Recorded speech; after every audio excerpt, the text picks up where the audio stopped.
Que de chemin à parcourir. En une seule anecdote, le président du cabinet Servinet plante le décor. Saïkou Oumar Baldé raconte une conversation lunaire avec un chef de parti. Je l'ai rappelé pour connaître, oui, tu en es où avec ton parti politique? Il me dit, écoute, pour le moment, tout est suspendu. Je dis, mais pourquoi? Parce que ma femme, elle a confisqué les statuts et les partis. Elle ne savait pas que j'avais un parti politique. Donc, du coup, ce qui fait que des partis politiques qui sont créés, et on se rend compte que ces partis disparaissent avec leur leader.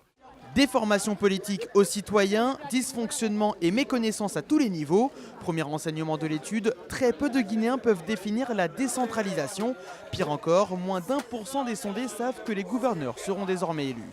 Mais les principales critiques visent la CENI, une commission électorale nationale indépendante à réformer de toute urgence.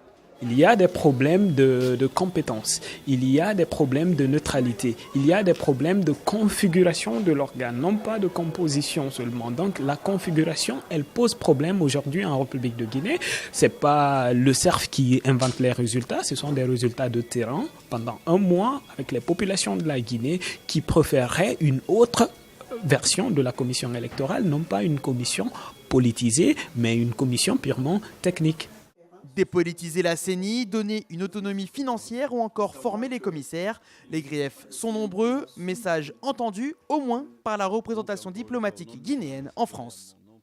Je vous félicite pour la qualité de ce travail. C'est vrai que nous avons un problème de confiance. Pour moi, c'est ce qui ressort de ce travail.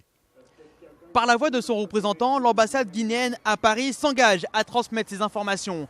Reste à savoir si les autorités appliqueront les recommandations du rapport. Ça paraît compliqué d'ici aux élections du 4 février, mais peut-être pour les scrutins suivants. Ici Karim Baldé avec Louis Decroix pour Espace TV à Paris.